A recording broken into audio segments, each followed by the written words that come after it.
v drugem delu oddaje Nostalgija.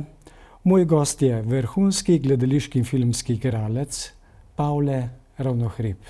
Lep pozdrav, Pavle, ponovno sva skupaj in to v drugem delu. Ja, pozdrav vsem. Poglej, v prvem delu sva ogromno govorila o gledališču, o projektih in tako naprej, ampak bi začela z drugim delom, bi te vprašal, ker vem, da ste leta 2010 ste imeli en velik projekt, zaigral si glavno vlogo v Kralju Learu. Gre za veliko dramo, eno tistih, ki skupaj z Otelom, Hamletom, Macbethom tvorijo srednji del Shakespearjevega tragičnega opusa. Kralj Lear je eno od klasičnih del svetovne literature. Zanima me, kdo te je izbral za to veliko vlogo in kdo je to zahtevno predstavo režiral? Prej sem seveda pozabil, pri vprašanju, kjer so bile tiste vloge, ki se mi zdijo pomembne, zagotovo tudi Kralj Lear. Jaz sem bil takrat še član mladinskega gledališča, vendar pa, kot sem že omenil, so se zgodile neke neljubne stvari in torej in sem seveda moral videti. Ampak ta predstava je bila dogovorjena že kot koprodukcija med Mladinskim gledališčem in pa Anton Podbevšek teatrom iz Novega mesta. Režiser je bil Matjaž Berger in Matjaž Berger me je že prej izbral kot glavno vlogo, ampak stvari so se potem tako obrnile, da sem jaz seveda postal član Anton Podbevšek teatra med tem časom, ko praktično med študijem, da je vloga ostala ista, jaz pa sem šel iz enega gledališča v drugo gledališče. Vem, da je bila to, bi rekel, izjemna predstava, ampak problem je bil seveda v tem, da je bila koprodukcija, in se je bilo potem seveda treba ozirati tudi na drugo gledališče, kar se tiče terminov, gostovanj in tako naprej, in je pravzaprav imela zelo kratko dobo. Mi smo, torej premiera je bila na nekem gospodarskem poslopju, opuščenem v Klevevžu, blizu Šmarjeških Toplic. In seveda kot taka je bila ambientalna predstava. Zdaj z ambientalnimi predstavami se pa zna zgoditi, da so v ambientu, v katerem so narejene, sijajne, se jih pa ne da prenesti kam drugam. Oziroma dobi tudi ta prostor neko drugo vsebino. Mi smo potem to predstavo igrali še v Ljubljani, sicer v Gameljnah, v neki konjušnici, ampak potem pa žal nismo igrali več. Poraja se vprašanje, in kako so se odzvali gledalci, občinstvo, ko je videlo to imenitno predstavo Kralj Lear? Ja, predstava je bila zelo dobro sprejeta in kot sem že omenil, škoda, da je bila situacija taka, kot je pač bila, da nismo mogli igrati več naprej. Glede na to, da v teh prostorih ni bilo ogrevanja, je praktično po zimi te predstave ne bi mogli igrati. Nekako je bila usojena samo za to poletni čas, ko so bile temperature dovolj visoke, da se kdo od nas ne bi prehladil. Je pa seveda to eno izjemno besedilo. To se pravi, Shakespeare je itak genij in govori o svetu tako, kot je. Mislim, da je ta njegov izrek pravzaprav, da svet je sam po sebi tako, kot je, kako ga pa mi vidimo, je pa to seveda bolj naš problem. In tudi ta vloga, to je maestralna vloga kralja Leara, ki verjame v ta dobri svet in potem ga pravzaprav ta zapusti. Jaz sem potem, torej to besedilo so delali izjemni svetovni režiserji, naprimer Peter Brook, angleški režiser, mislim, da je tam 60 leta v prizoru eno tako, bi rekel, antologijsko predstavo. Meni je pa zelo všeč film, če bodo gledalke in gledalci, to se najde tudi na YouTubu Akira Kurosawa. To je znameniti japonski režiser in sicer je naslov filma Ran. Torej, to je neverjeten spektakel. Torej, kaj on dela s temi barvami, to so prizore, ki so fascinantni. No, to se pravi, če ima kdo možnost, naj si le to ogleda, ne. Spoštovano televizijsko občinstvo, in zdaj vas povabim k ogledu krajšega odlomka predstave Kralj Lear, v kateri blesti naš gost, Pavle Ravnohrib, gledališki in filmski igralec. Režijo prosim za televizijski posnetek. In zdaj ti, zadnja, radost moja, a ne najmanjša, ki snubijo te trte na francoskem in pašniki burgundski, kaj mi lahko poveš, da bi dobila več kot tvoji sestri? Nič, vaša milost. Nič. Nič. Iz niča ne bo nič. Praviš, da sem nor. Seveda, saj si se odpovedal vsem drugim naslovom, temu se nisi mogel, ker ti je prirojen. Kdo je tam, Berač? Berač in norec? Glej, kakšen črv je človek. Na sina sem pomislil, čeprav nisem rad mislil nanj. Prepozno sem izvedel, kar vem danes. Za bogove smo, kar so muhe, za objestne dečke. Za šalo nas more. Nikar se ne norčujte. Jaz sem prisvojen Bog, star možak, ki ima že 8 križev in niti ure manj. In če povem naravnost, bojim se, da bi v glavi nekaj manjka. Znam vas, se mi zdi, mogoče se motim, sedeti ne vem, kje sem.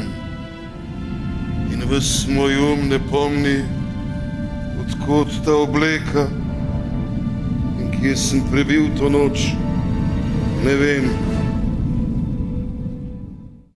In prišel je dan, Pavle, ko si dal slovenskemu mladinskemu gledališču slovo in začel novo gledališko pot v Anton Podbevšek teatru v Novem mestu. Vseeno me zanima, saj si veliko povedal, ampak zakaj si se tako odločil? A je bilo tako prav, si to presodil, dobro, bile so okoliščine, si že malo omenil, ampak človek se pač odloči, ne? Ali se tudi naveliča nekega gledališča ali pa prostora, v katerem delamo? Ne, jaz sem v naravi zelo zvest človek in sem bil pravzaprav prepričan, da bom v mladinskem gledališču do konca kariere. Matjaž Berger, ki je moj prijatelj in je bil tudi nekaj let zelo uspešen, zelo uspešen, torej umetniški direktor mladinskega gledališča, on je pravzaprav to gledališče spet vrnil na pota stare slave, ne. Spet so se začele delati, bi rekel, velike predstave, tako že prej omenjen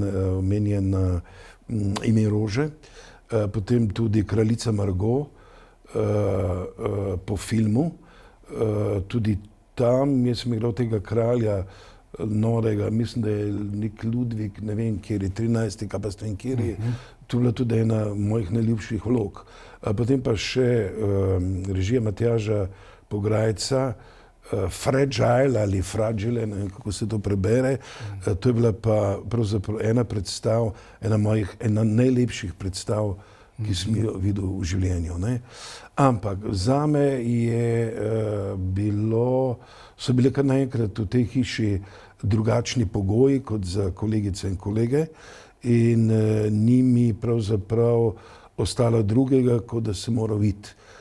Me pa že prej Matjaž Berger vabil v Novo mesto, ampak sem mu povedal tako kot zdaj pred kamero, sem rekel, Matjaž, jaz pač ne vidim razloga, ne, zakaj bi šel, čeprav včasih ni dobro, ampak vendarle ne, je treba potrpeti, ampak takrat seveda ni šlo več naprej in poklical sem Matjaža Bergerja, on je bil izjemno presenečen in potem že čez 2 meseca Torej 1. aprila leta 2010 sem postal član Anton Podbevšek teatra v Novem mestu in od takrat naprej sem pravzaprav edini zaposleni igralec v tem gledališču. Narediva malo primerjave med delom v Slovenskem mladinskem gledališču v Ljubljani in Anton Podbevšek teatrom v Novem mestu. Najbrž se delo razlikuje od gledališča do gledališča. Ja, seveda se razlikuje, ne. Predvsem imajo ljubljanska gledališča neke vrste prioriteto, ker vendarle v Ljubljani je največ publike, sploh če gre za bolj zahtevne intelektualne predstave. Jaz zdaj ne mislim, da v Novem mestu ni ljudi, ki ne bi bili intelektualno sposobni teh predstav spremljati, ampak vendarle v Novem mestu je bolj tehnična inteligenca. V Novem mestu mislim, da je samo v farmacevtskem podjetju Krka zaposleno čez 2000 ljudi z doktorati, magisteriji in pa visoko izobrazbo, ne. Ampak vendarle je to le premajhen bazen za tovrstno gledališče, ki je nekoliko bolj zahtevno, ne. Ampak v teh časih je pravzaprav že komoditeta tista, ne, da se marsikomu ne da odpeljati v Novo mesto, ne. Tudi, kar se tiče financiranja, ni najbolj posrečeno, ne, kajti v Novo mesto nas je samo 8 in tudi potem bi rekel tako, ne, da tudi vodstveni kadri so potem plačani, ne. Umetniški direktor ljubljanske Drame ali pa mariborske Drame ima povsem drugače, seveda višje plače, kot pa na primer Matjaž Berger. Odgovornost je pa ista. On je osebno, materialno, kazensko odgovoren za stvari, ki pač ne bi šle prav, ne. Poleg tega seveda so tudi velike razlike v številu zaposlenih, ne. Na primer ljubljanska Drama ima 2 izmeni tehničnih delavcev, ne. Torej ena ekipa dopoldne, ena ekipa popoldne, ne. Mi imamo eno ekipo, ki je včasih dobesedno po kako noč niti ne spi, ne. Treba je seveda pospraviti sceno, pripraviti novo sceno, iti takoj na gostovanje, tam pospraviti, priti nazaj. To so zelo naporne stvari, ne. Poleg tega tudi nimamo nekih prostorov za skladiščenje. Skratka, mi smo več ali manj povsod nekje prostorsko, kadrovsko in pa tudi finančno omejeni, ne. Tako da tu so, bi rekel, te razlike, ne. To se pravi, dosti zahtevni pogoji. Ja, seveda, ne. Veste, zdaj predstave pa so včasih, bi rekel, take, kot si jih lahko dovolijo velika gledališča. Kar pomeni, da vsak od nas mora postoriti še kaj drugega, ne.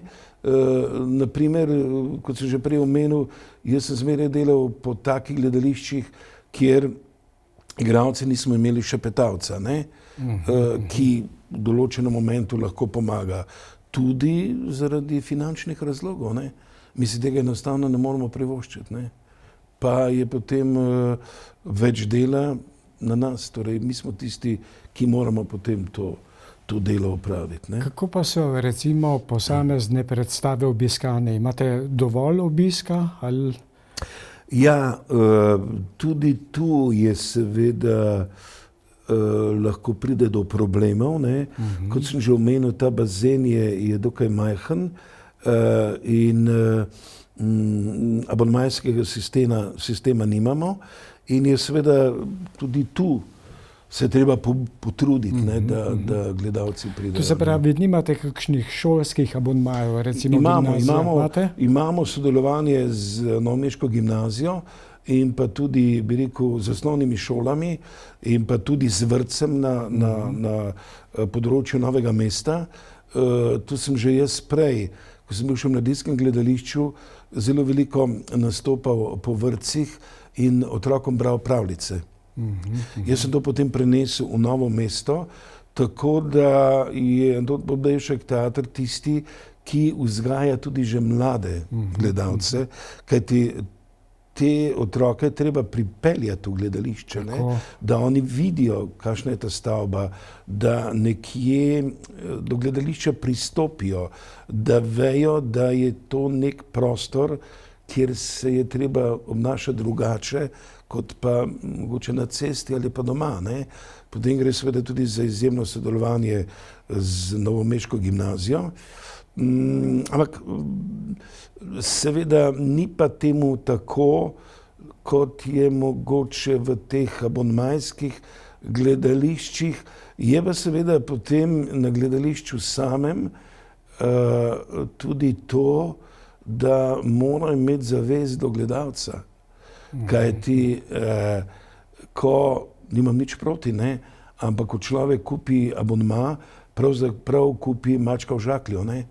Torej v abonmajskem sistemu ima toliko in toliko predstav, ki jih je že naprej plačal, zdaj pa ali so ali niso, ne. Tu pa gre za predstavo, kjer pač glas, ne, gre naprej, predstava je, predstava ni in je seveda potem tudi to eden od razlogov, je pa predvsem seveda živimo v časih, ko najbolj prosperira zabavljaštvo na najbolj pogrošen, bedast in pa neumen način. Mi imamo kup nekih stand-up komedij, ki so pravzaprav, jaz temu rečem včasih, na meji žalitve inteligenčnega kocienta, ne. Zanimivo, ne. To so zelo dobro obiskane predstave, ljudje se smejejo in obiskujejo to. Zdaj pa, če gre za neko intelektualno, malo bolj zahtevno predstavo, pa je hitro problem, ne. Glede na vse povedano, pa me zanima, je bilo gledališče v Novem mestu dobra odločitev ali ti je bilo kdaj žal, da si zapustil Slovensko mladinsko gledališče v Ljubljani? Ne, meni ni bilo nikoli žal. Res je, da sem to že javno povedal, da je bilo moje najlepše obdobje, kar se tiče gledališkega ustvarjanja, torej od takrat, ko sem prišel v mladinsko gledališče in pa do Šeherezade. Takrat smo dejansko živeli kot ena družina, vsi za enega, eden za vse in v tem gledališču ni bilo nobenega zvezdništva, mi smo delali predstave, nismo imeli svoje garderobe, le so skupinske garderobe in to je bilo pravzaprav edino gledališče na svetu, po mojem, da, kjer smo igralci bili ves čas prisotni na vajah. Ves čas prisotni na predstavi. Jaz, naprimer, po svojem prizoru nisem šel v garderobo, ampak sem spremljal predstavo. Jaz sem ves čas bil v predstavi, ne? Gledal kolege in spremljal pravzaprav, kako ta predstava poteka. Ampak to gledališče se je tudi potem ideološko zelo spremenilo. Pravzaprav je danes mislim, da bi rekel, zadošča vsem kriterijem woke kulture ali pa te globalistične agende, to je seveda zdaj moje mnenje, v takem gledališču pa jaz ne bi rad bil. Poglej, Pavle, gledališčniki ste veliko sodelovali na tujem. Dotakniva se, saj si v prvem delu že veliko govoril o gostovanjih v tujini, ampak me vseeno zanima, kako ste bili gledališčniki s predstavami sprejeti zunaj? Vendarle je jezik bila neka bariera, neka ovira ali ne? Ja, zdaj v teh časih jezik pač ni več tak problem, zato ker so podnapisi, ne. Je pa res, ne, da nekaj narodov v Evropi pravzaprav ljudje nimajo te navade, da bi film ali predstavo gledali s podnapisi. To je v Sloveniji stalna praksa in mi smo seveda tega navajeni, ne. Že naprimer v Italiji filmi morajo biti sinhronizirani. Ampak jaz nisem prav navdušen nad temi stvarmi, zato ker je tudi glas igralca je del karakterja lika, ki ga igra. Tako. Ne? In zdaj, če vzamemo naprimer Marlona Branda, ki je zame eden največjih igralcev v zgodovini filma, torej jaz sem potem gledal konkretno italijansko verzijo Botra in sem zelo kmalu ugasnil, ne? Zato, ker ta Marlon Brando pač ni Marlon Brando, ampak je nekdo, ki zgolj, ampak samo posodi glas. Zdaj pa bi rekel, na nivoju risank se to lahko zgodi, ne? Ker tudi ti likci niso neki psihološki karakterji. Ne? Če gre pa za resne stvari, pa je glas, se ga ne da ločiti zdaj od psihofizisa celotnega lika. Ne? Ampak torej jezik prej ni bil problem, zdaj se točno ne spominjam, kako je bilo potem Šeherezado, ampak prve predstave, ki smo jih igrali, naprimer v Južni Ameriki, tega prevoda ni bilo. Ljudje so enostavno dobili pač nek sinopsis, zakaj gre v predstavi, in enostavno so budno spremljali predstavo. Spominjam pa se, ko smo pa bili na nekem gostovanju v Bolgariji, v Varni, ampak to je bilo, mislim, da še okrog leta 90. Tam, torej na takratnem komunističnem vzhodu, pa je bilo tudi, baje za film v navadi, da je nekdo z mikrofonom v kinodvorani enostavno samo opisal prizor, ne? Torej, film se je vrtel, nekdo pa je opisal z mikrofonom, kaj se dogaja, kaj približno kdo je rekel. In tako se je zgodilo tudi takrat. V Vani to je mene neznansko motilo. Ne. Predstava je bila katastrofalna, ker mi tega nismo bili navajeni. Neka gospa je povsem, torej mi smo, kot da bi mi nekako usporedno igrali, ljudje so pa enostavno poslušali to gospo, ki je približno prevajala, kaj se tam dogaja. Ne. Poglej, Pavle, sodeloval si z mnogimi režiserji, pa me zanima, s kom si najraje sodeloval in seveda zakaj? Teh režiserjev je bilo v tvoji karieri ogromno. Ja, kar se filma tiče, zagotovo pokojni Franci Slak. Zdaj omenil bom dva, ne. Omenil bom Francija Slaka v filmu in Matjaža Bergerja v gledališču. Matjaž Berger ima, bi rekel, en izrek, ko pravi, midva se tako poznava, da ne potrebujeva prevajalca. Ne? To se pravi, že veva, kdaj, kaj kdo misli, kaj kdo hoče povedati. In jaz sem eden režiserje, ki so redko besedni. Ne? Ampak vejo, z eno besedo povejo bistvo. In tak je bil Franci Slak. Midva sva kar nekaj filmov skupaj posnela in on je potem nekje rekel na vprašanje, zakaj je izbral mene. Ne? Je rekel, kot Prešerna, je rekel prvič zato, ker sem mu po umetniški plati verjel, je rekel drugič pa zato, ker sem vedel, da bo on vse te napore prenesel. Ne? Jaz bil takrat v izjemni kondiciji, ne? Delal sem ponovadi kar 3 projekte naenkrat in nisem bil prost praktično. Ne? Začel sem septembra in končal junija, vmes je bil mogoče Silvester, Božič, na novega leta zvečer pa smo ponovadi že imeli v kakem alternativnem gledališču vaje. Tako da to ni bil problem. Kar se pa Matjaža Bergerja tiče, je pa torej, kar on reče v enem stavku, jaz mu verjamem, da to tako je. Ne?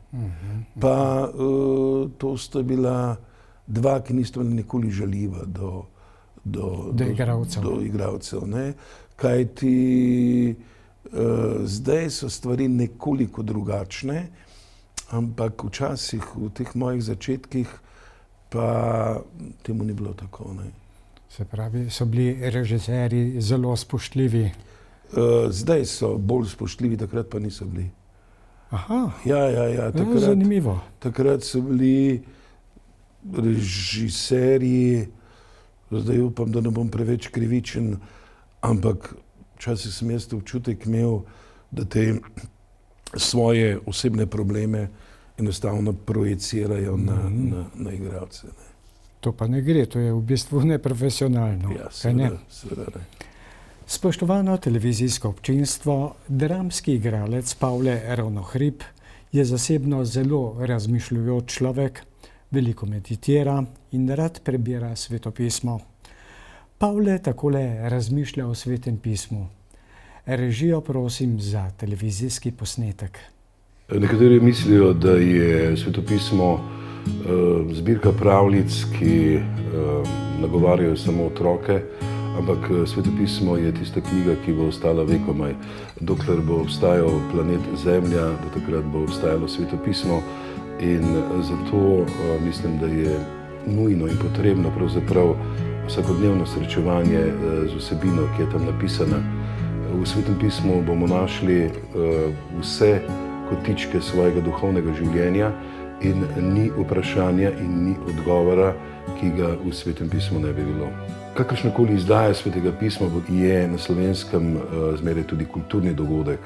Vsi vemo, da se je naš knjižni jezik, da se je naša književnost prav začela v odnosu do svetega pisma, s prevodom svetega pisma in zato se mi zdi, da ima prav pri nas na Slovenskem tudi vsaka nova izdaja, bodisi da je torej v tiskani ali po taki obliki, tudi imanentno kulturno dejanje.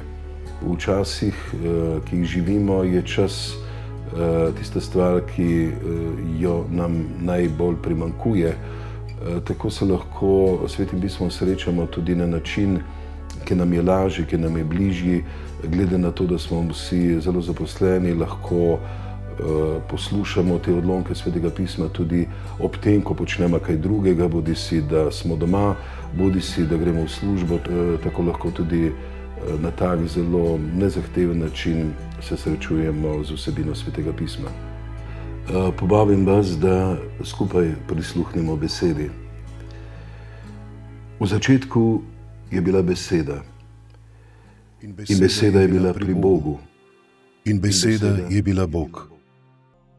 In beseda je postala meso in se naselila med nami. Pavle, ob gledališkem ustvarjanju nastopaš na najrazličnejših prireditvah. Oktobra 2021 si nastopil na Slavnostni akademiji o praznovanju 200. obletnice Narodnega muzeja Slovenije v Ljubljani. Kaj lahko poveš o tem nastopu na tako ugledni prireditvi? Najbrž je bila tudi zate velika čast nastopiti na Slavnostni akademiji.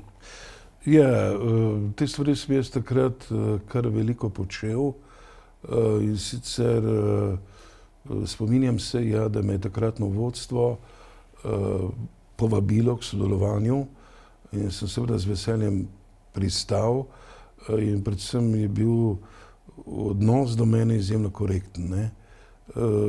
Jaz predvsem spoštujem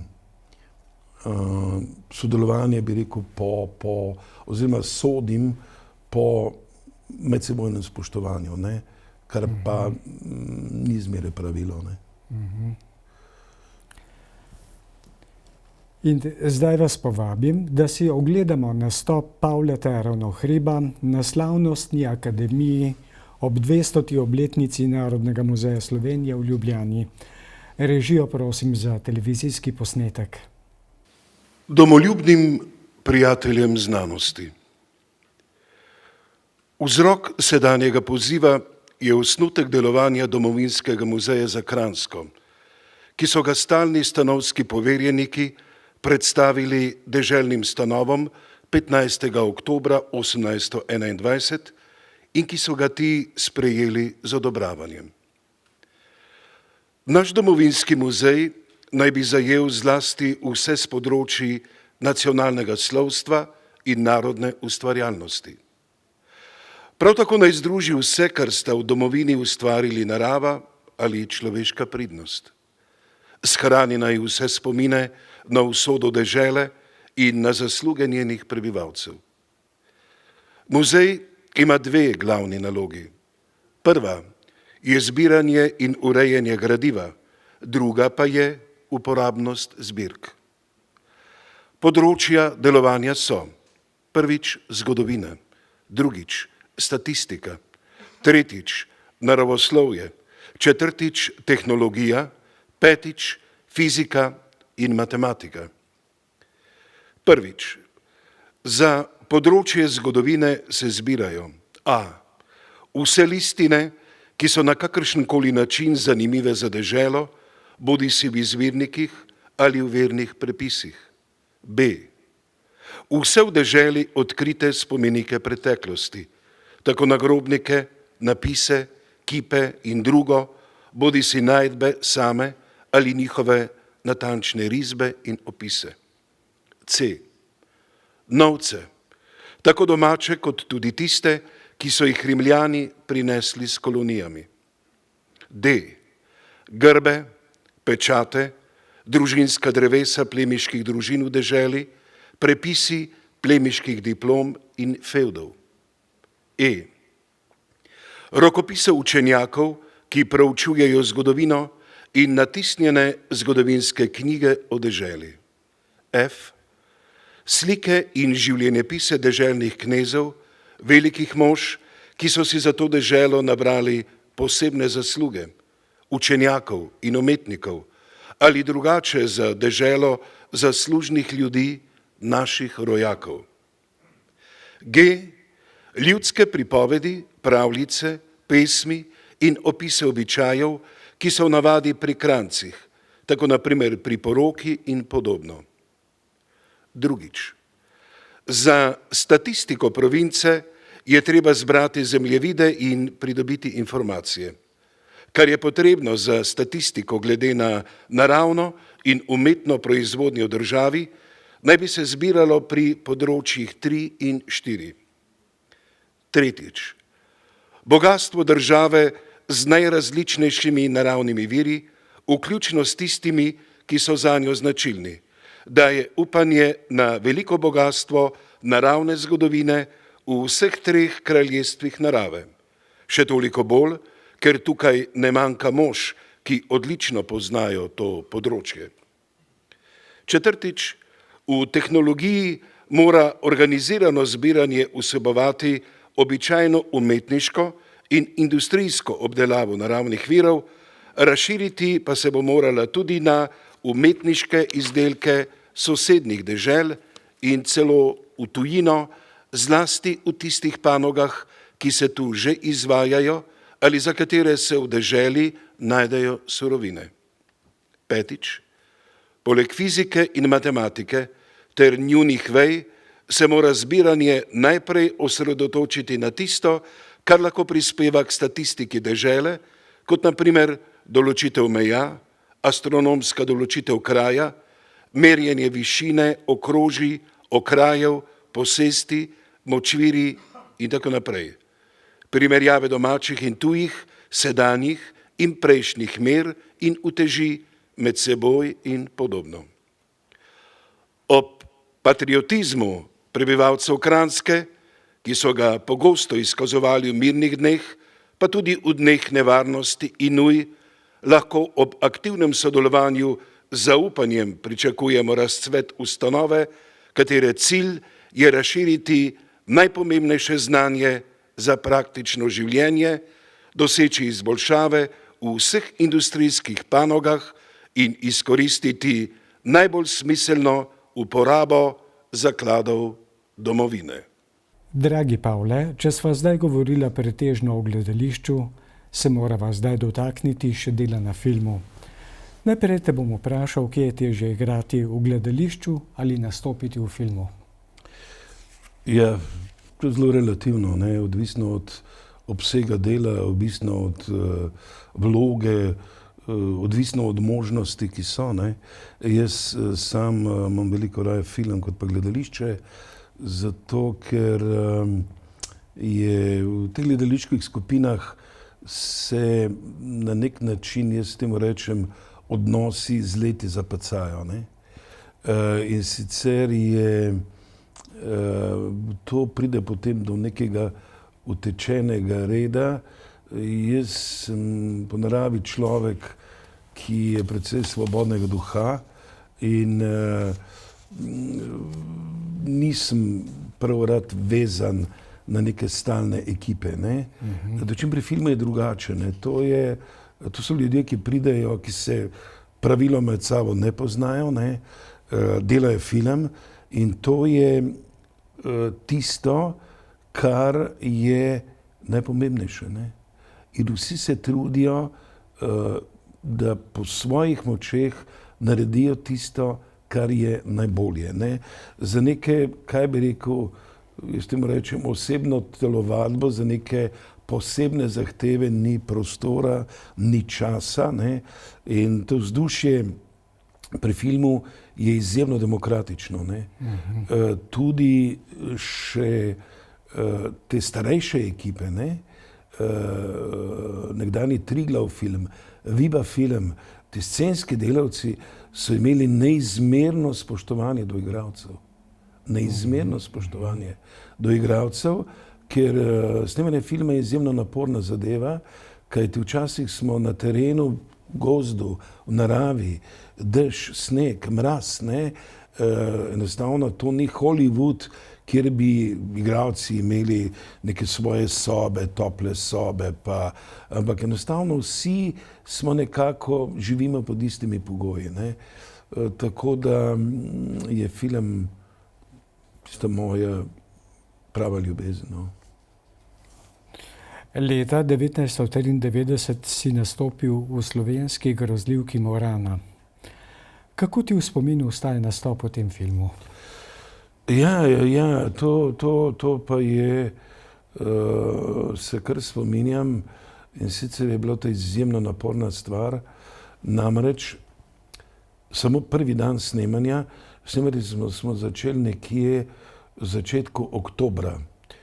Samo prvi dan snemanja je bilo normalno lepo vreme. Potem pa je neprestano deževalo. To so bili hudi nalivi. Mi smo bili sicer stacionirani v Kranjski gori in snemali potem po teh okoliških lokacijah, hribih in tako naprej. Ne? In spominjam se torej tiste scene, ko lik, ki ga igram, v eni čudni nesreči umre. Torej jaz sem bil v tistem avtomobilu in niti ko so pač menjali objektive, ko so pač spreminjali osvetljavo, jaz sem enostavno tam ležal nepremičen in dež je padal, teklo je po meni, ker ni bilo smisla, da bi se premaknil, ker bi bil potem še bolj moker. Ne? Pravi čudež je bil, da se takrat nihče od nas ni tako prehladil, da bi moral končati snemanje. Poleg tega takrat tudi še ni bila zgrajena ta gorenjska avtocesta in jaz sem imel zvečer predstave in vem, da sem bil zmeraj pod hudim stresom, da bom sploh prišel zvečer po končanem snemanju na predstavo. Poglej, Pavle, dotaknila se bova zdaj še dela na slovenski televiziji. Leta 1993 so te televizijci izbrali za televizijskega voditelja oddaje za mlade Male sive celice. Oddajo si vodil več kot 22 let. Kaj nam lahko poveš o vodenju oddaje Male sive celice? Ja, to sem jaz zelo rad počel, predvsem zaradi otrok. In mislim, da smo bili mi kot ekipa tisti, ki so otrokom hoteli najboljše. Mi smo to otroško publiko jemali zelo zares. Jaz sem že prej omenil, da sem bil v mladinskem gledališču dolga leta, kjer smo tudi igrali predstave za otroke in mislim, da je do otrok treba pristopiti kot do odraslih oseb. Moj oče zmeraj rekel, otrok je majhen odrasel človek. Zelo lepa misel. In je torej z vsem spoštovanjem, zdaj seveda jaz sem kot bi rekel nastopajoč človek, kot igralec, imel te izkušnje, kako je z nastopanjem. Ne? To se pravi, ko mi iz svoje zasebnosti pridemo v javnost, ne? Kaj se lahko zgodi, lepe, lahko pa tudi zelo nelepe stvari. Ne? In jaz sem hotel otroke tega obvarovati, ne? Kajti, veste, doma na kavču smo vsi pametni, ne? Vsi vse vemo, takrat so pa tekmovalci pod nekim določenim pritiskom in se kaj lahko zgodi, da zaradi samega občutka odgovornosti odgovor ni pravilen. Ne?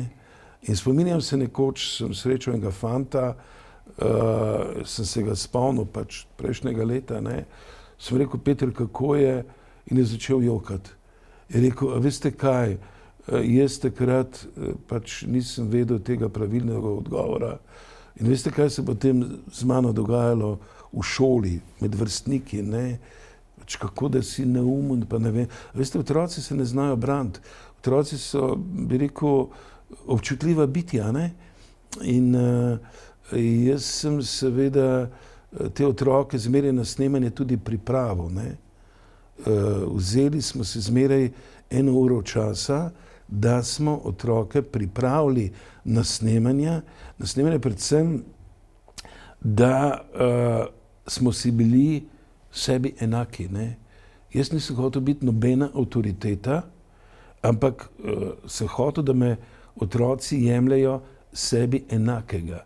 In dogovor med nami je bil tudi z režiserjem, da vse napake, ki se meni zgodijo pri vodenju, ostanejo. Mi smo imeli možnost brisanja in ponovnega začetja, ne? Ker oddaja ni bila snemana v živo, ampak na mojo željo prav zaradi otrok so napake, ki so se meni zgodile, ostale, zato da so otroci videli, da sem zmotljiv človek. Da se tudi voditelj lahko zmoti. Ja, da sem zgolj samo človek, ne? In predvsem smo skrbeli za pravičnost in seveda tu sta poskrbela Darko Hederik in pa Marjan Škvorc, avtorja vprašanj, ki so bila, bi rekel, izbrana, preverjena in predvsem je bila to takrat oddaja, ki ni bila tiste vrste oddaj, da bi ljudje, gledalci se naslajali nad težavami, ki jih imajo ljudje, ki tam nastopajo, kajti mnogo teh obskurnih oddaj zdaj v teh časih ne, imajo zgolj namen, kako bi rekel, ljudi zabavati, ko pač vidijo, ne, da so ljudje, ki tam nastopajo v težki situaciji. Ne mislim zdaj te oddaje, Male sive celice, ki je tudi ne gledam največ. Tako da ne morem komentirati. In zdaj si oglejmo kratek odlomek iz televizijske oddaje Firpcologi, v kateri Pavle Ravnohrib odgovori na nekaj vprašanj mladeži v zvezi z oddajo.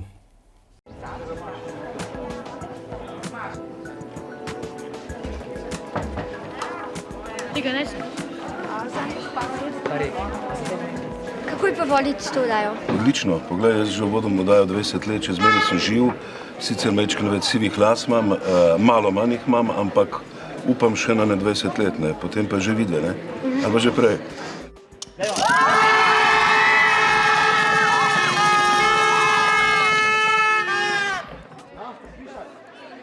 Kako pa se pripravljate na oddajo? Ja, na oddajo se pa pripravljamo tako, da ponavadi najprej napišete vprašanje Darko in pa Marjan, potem jih gospa Mateja Dermelj, naša lektorica, pregleda in potem jih dobim jaz. In ko jih jaz dobim, jih najprej seveda preberem. Ugotovim, če kaj znam, ponavadi zelo malo znam. No in potem pa nekako pri teh vprašanjih tudi še malo pogledam, kaj se da komentirati in to je to. Darko ima tam noter antene naštimane, tako da vse to spremlja. Imate vsak teden snemanja? Ja, zdaj imamo snemanje vsak teden, zato ker so tudi oddaje vsak teden. Ne? Prejšnja leta so bile vsake 14 dni in je pa res, da oddaja ne poteka v živo, tako da oddaja postanemo prej. Pozor, studio, štart je bil.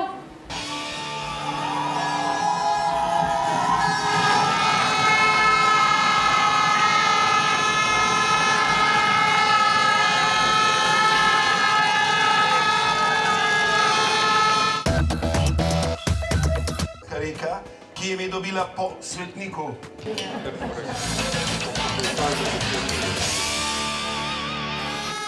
In leta 2016 si se poslovil od televizijske oddaje Male sive celice. Po tolikšni priljubljenosti se poraja logično vprašanje, zakaj si nenadoma zapustil televizijsko oddajo, ki je bila prepoznavna in priljubljena prav zaradi tebe, dragi Pavle. Kaj se je pravzaprav zgodilo? Zaupaj nam to zgodbo. Ja, to so bile neprijetne stvari, ki jih jaz najraje pozabim. Sem človek, ki pač, ko se neka zgodba zaključi, je ta zgodba zame zaključena. Se ne vračam nazaj, ampak živim potem novo življenje. Torej, vodstvo se je takrat za to odločilo, kakšni so bili razlogi. Še zmeraj ni jasno, ne. Jaz sem bil sicer takrat dvakrat vabljen na razgovor takratni direktorici. Jaz ne bi v imenih, koga to zanima, ne pač pogleda v arhiv, katera gospa je bila leta 2015-2016 direktorica Televizije Slovenije, ampak ona je to se pravi, ta pogovor z mano, niti ne vem, kaj bi se pogovarjala, enkrat en dan pred pogovorom torej sporočila, da nima časa, drugič pa pol ure pred pogovorom, da nima časa. Torej zadnjič sem slišal, da so baje šole zahtevale spremembo oddaje, jaz imam popolnoma napačne, drugačne podatke. Šole so bile takrat nad takratno oddajo izjemno navdušene in ko so pač zvedeli, da oddaja taka ne bo več taka, kot je bila celo neka pobuda znotraj šol, neka asociacija ravnateljev, da bi napisali neko protestno pismo, ampak ko so videli, da je zraven tudi politika, seveda tega ni bilo.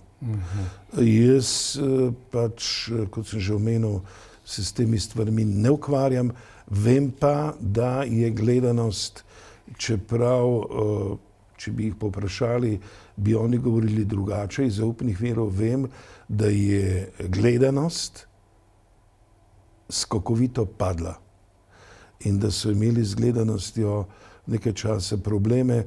Kakšna pa je zdaj oddaja, ne vem, niti je ne bi hotel komentirati, ker pač televizije ne gledam. Pavle, na Televiziji Slovenija pa nisi sodeloval le kot voditelj oddaje Male sive celice, ampak si kot igralec sodeloval pri številnih umetniških TV stvaritvah. Povej nam, kje vse si še sodeloval in po čem si boš najbolje zapomnil delo na Televiziji Slovenija?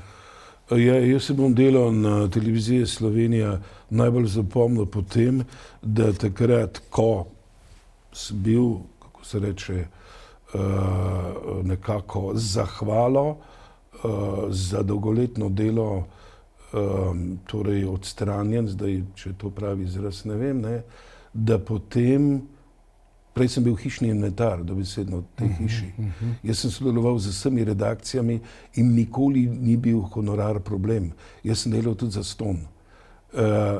Po tistem, ampak dobesedno po tisti uri, ko sem jaz zvedel, kar sem vedel že prej, namestnica oziroma VD takratne odgovorne urednice me je povabila na kavo in je rekla, torej, ti ne boš več voditelj, o razlogih ne bi, sem rekel, meni te ne zanimajo, ampak od tiste ure naprej jaz nisem sodeloval niti enkrat več. Do intervjuja z Mišo Molk. Z Mišo Molk sva, bi rekel, prijatelja, že dolga leta, ne bi o tem, da ne bi gledalstvo vedelo, koliko sva stara, se zame ni problem, ampak Miša zelo dobro zgleda, tako da leta skriva. Potem pa me je še režiser Klemen Dornik povabil k neki nadaljevanki, no in pa še letos pomladi Jože Možina za intervju. Prej pa dolga leta, kot da sem enfant terrible. Ampak to, zato jaz ne vem, to bi bilo treba vprašati nekoga drugega. Ne. Dotakniva se še dela na Slovenskem radiju, s katerim sodeluje že dolga leta. Največ sodeluje z uredništvom radijskih iger, kaj ne? Ja, škoda je zdaj, da se radijske igre skoraj da ne snemajo več. Ne. Zdaj ta sodobni človek mora imeti slikico, mora imeti, bi rekel, razne naprave in praktično ni več ljudi, ki bi zvečer sedli za radijski sprejemnik in poslušali radijske igre. Ne. Ampak to so čudovite stvari. To so čudovite stvari, ne. Torej, ta imaginacija je neverjetna, ne, da človek, ko posluša radijsko igro, si potem ustvari nek svet, v katerem ti liki živijo, ne. Zdaj, meni se je neka čudni preblisk, se mi nekoč zgodil, še kot pravzaprav otroku. In sicer doma smo imeli radio. Imeli smo radio in jaz sem z veseljem zvečer, že kot otrok, poslušal te radijske igre. In enkrat sem poslušal Staneta Severja in pa zdaj ne vem, še dva druga igralca v nekem literarnem večeru. Ne. In že kot otrok sem čutil, ne, kako Stane Sever s svojim glasom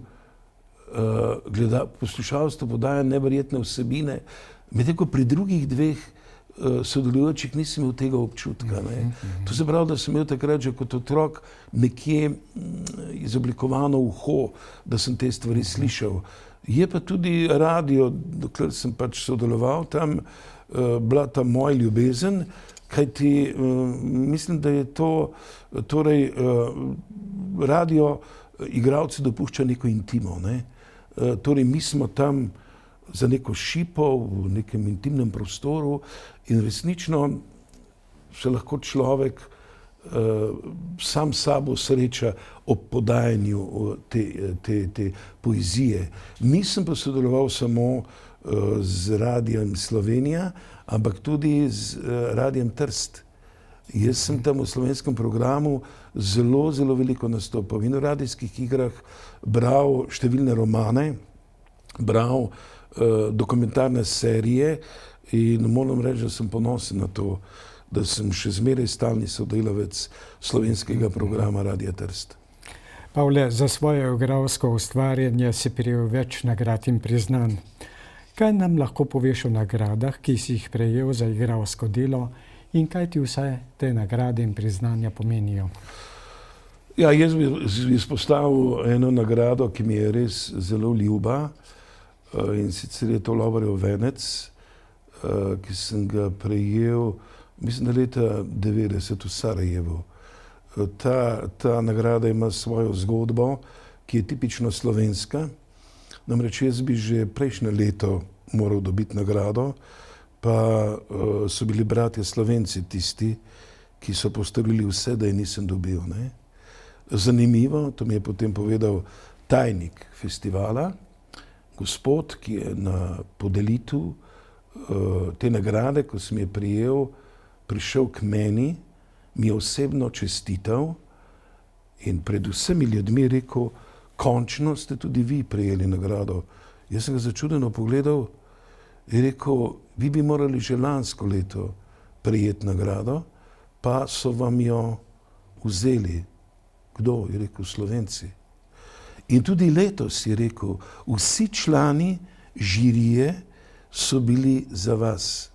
Žirija bi bila sestavljena torej vsaka takratna avtonomna pokrajina in pa republika je imela enega žiranta, normalno, da so vsi navijali za svoje.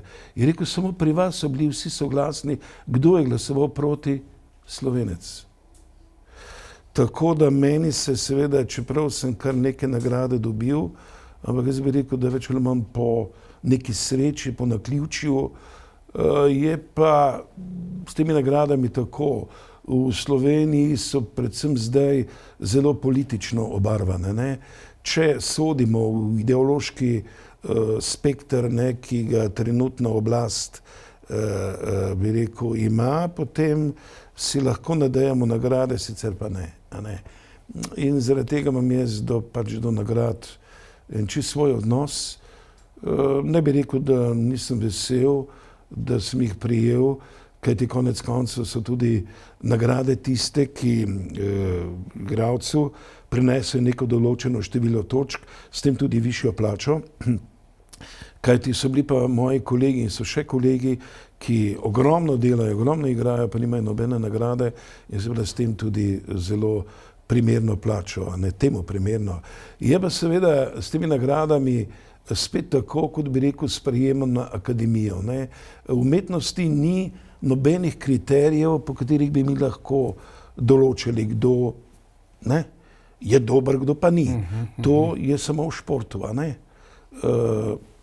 Celjanka Tina Šutejeva in iskreno čestitam in sem vesel, da je prišla do bronaste medalje, je pač tukaj in tukaj skočila in dobila bronasto medaljo. Ne. Ne vem, Luka Dončić da tukaj in tukaj točk, ne, in zmaga. Mika Prevc postavi svetovni rekord, v umetnosti pa tega ni. In seveda so potem razni, bi rekel, lobiji, ki delujejo za to, da, kako pravi človek, dobi nagrado.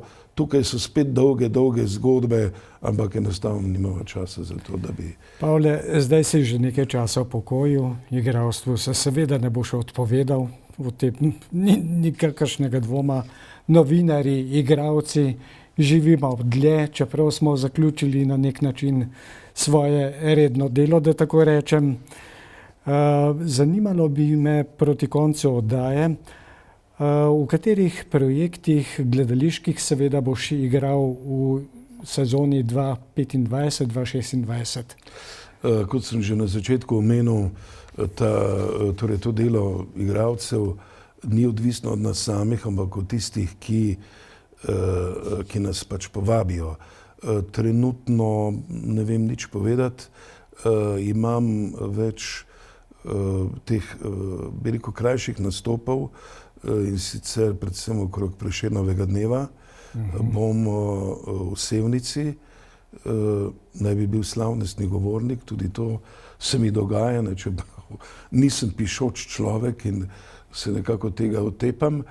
In pa na Blokah bo tudi proslava v čast kulturnemu prazniku in tudi tam bom recitiral, za drugo pa še ne vem, ne, ampak kar vsak dan se kaj zgodi.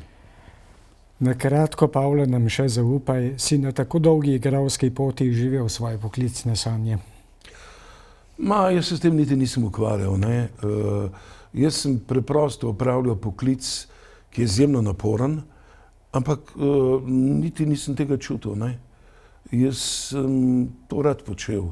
Čeprav je bilo včasih naporno, ampak če tega poklica ne bi rad opravljal, potem teh naporov enostavno ne bi mogel zdržati. Tako da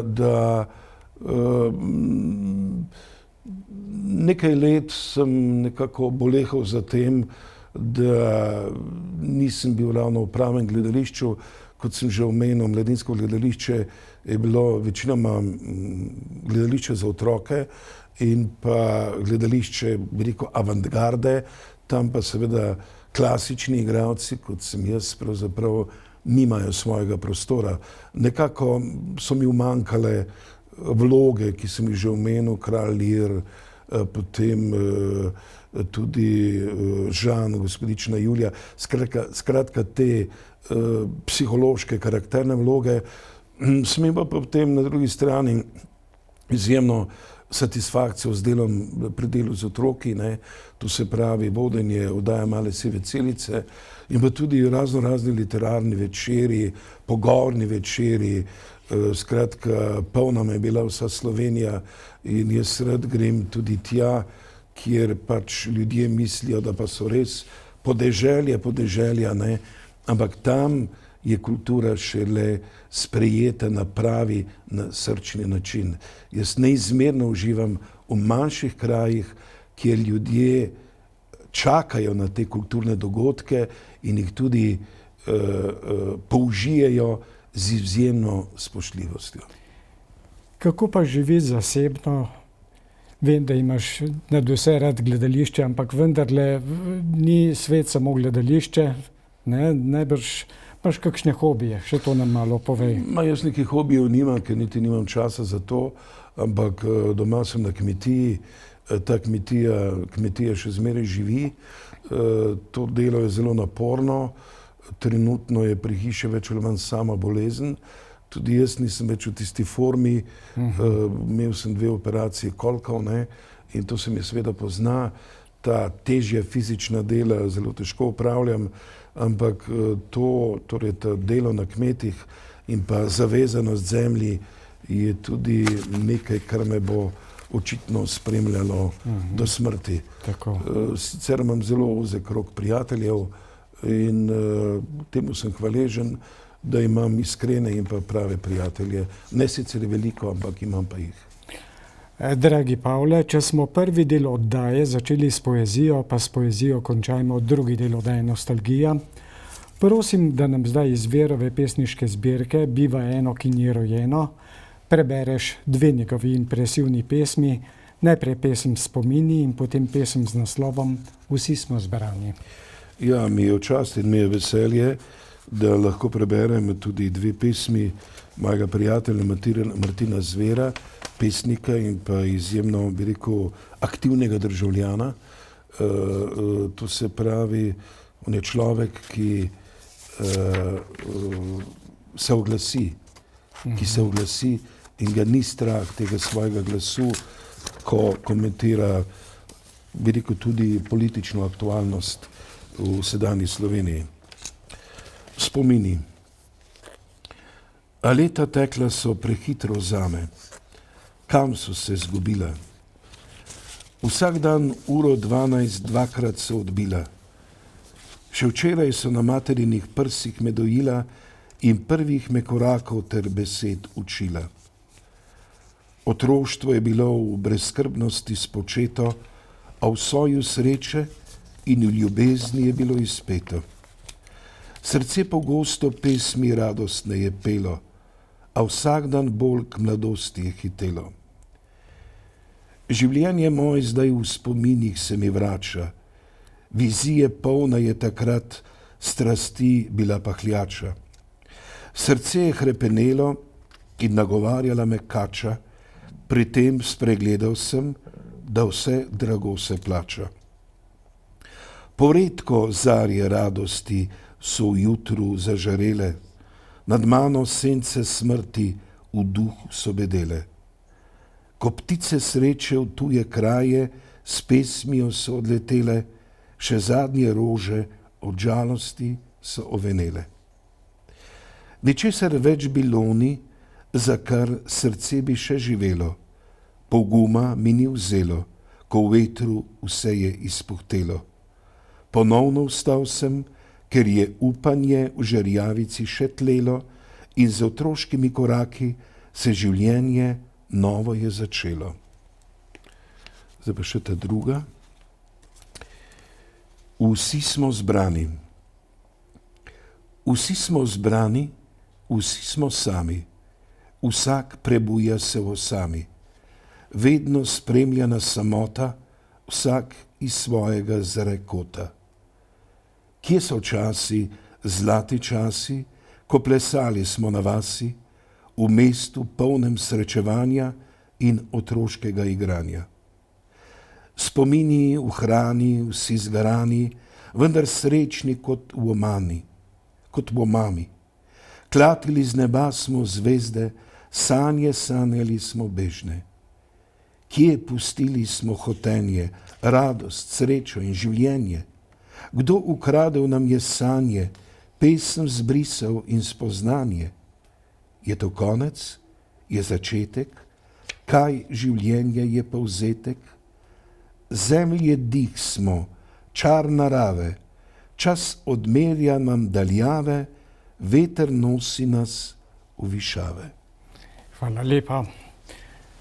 Spoštovani Pavle Ravnohrib, iskrena hvala za gostovanje v oddaji Nostalgija. Izvedeli smo ogromno zanimivega o tebi, o tvoji igralski poti in o igralstvu nasploh. Želim ti še veliko lepega v življenju, uspešno na tvoji življenjski poti naprej in poustvari nam še veliko imenitnih kreacij na področju igre v gledališču, na filmu, pred radijskimi mikrofoni, kot tudi pred televizijskimi kamerami. Hvala lepa za želje in hvala lepa za vabilo in seveda pozdrav vsem, ki so naju spremljali. Srečno. Hvala. Spoštovano televizijsko občinstvo, končana je oddaja Nostalgija, v kateri smo gostili Pavleta Ravnohriba, vrhunskega slovenskega gledališkega in filmskega igralca. K spremljanju nove oddaje Nostalgija vas povabim danes teden ob enakem času. Lep pozdrav.